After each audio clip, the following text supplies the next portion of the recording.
Ghana for any atiefo a mutie me fa Akuapem TV so. Pamocho mechia obi bia. Midin the angel me yabono ni. Mesremo me pese me di madesre de etum anim. Mesremo sesi ade amene mu kasa mi wo Egypt. Pamocho wo me wa Ghana no. Ena me yonko bi ka kire me se opese me mra Egypt na me meye adwuma. Na ontete me eka na obebo wo me ho no. Ena me bisa ne se me pacho na eka san anase sika san na oje me. Ena o ka kire me se oje me Ghana sika 4,000. Eye sika titi sika 40 million. By said you osika asem no ka kire me se me bedura mbaba ye office adwuma ne da ho twen wo. Na bosumi bia ye betua o $350. Bosumi bia ye wakatua. Ti said you osika asem no. E ma mejitu. Na me bedru kurom ha. Me bedru ha na oje me passport efiri mi nsem se o de passport no ebekwa akohwehwe adwuma no. Ama me. Nti oje passport no wie no na ka cha me se sika na oje me no ye $4,000. In fact, me yemu sheme. Ena mka cha na se na $4,000 me hu bi dampo a oje me. Nti ka cha me se saa na onu bedru ha no ye je no nti me ni anu yi bia ne sika na oje me. Adwuma no so o ka kire me se eda ho twen me. Me bedru fie me tena fie bosume me bedru kroma sorry me tena fie bosume ekọ bosume mienu na menye adwuma.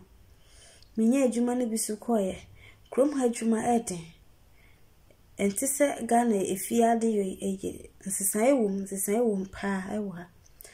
Menye adwuma bi koye krom ha adwuma wonda ugina wonan so wo sori anopa no nsia ebi ahomachi ekobo 2-3 ansa na madam ye jawo se koda ono so 2 na wo kwa koda wo besan sori no nsia asan se adwuma se atiti ye ma wadwani pondi be fre adwuma beba na wo de yare nti minima adwuma na ni so ama madam ne pamo me adwuma bia menya bia na ya pamo me ama me ka kire ne se because of na me kwa adwuma ya misinti na me agent no anase madam fo no nim se me na me ye kwadwofo na me mpebre enti ono ka kire me se niye waton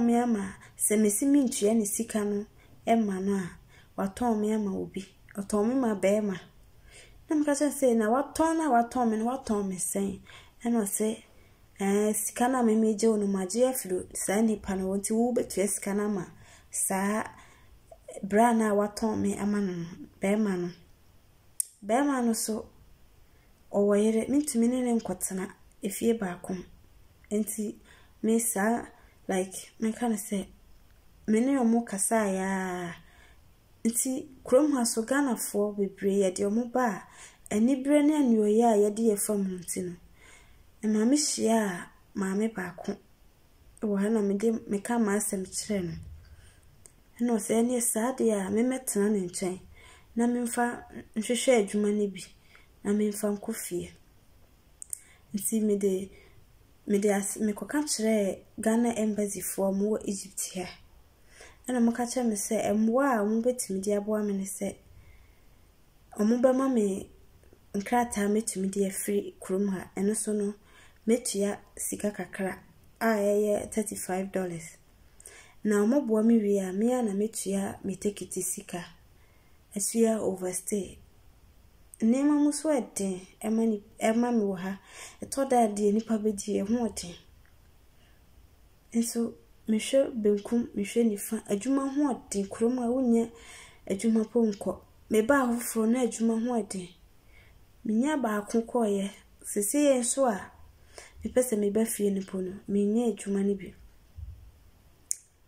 ebie muso a police echeche aban ne se wonne hankrata wonti minti na krom ha aban police ama police chichi ye enya asem ketewa nti ye de ukoto muso a wa na ubetua deportation fee so bidumfo anu anhu mobo se metua saa sika na mawa na udem ye de utuma didie ho aden ye buru na bi muso ye ne bi muso da ebi mu fa mukura wu ewo prison ho enye easy ewo Egypt ha nti mesere mo pese mo mboa me na munyi me free Egypt mesere mo Ghana nimpa info mmoa me na me me free Egypt na me medru Ghana mesere mo amade sede a me pese me ka kire mo eni mesere mo mmoa me Equiapim TV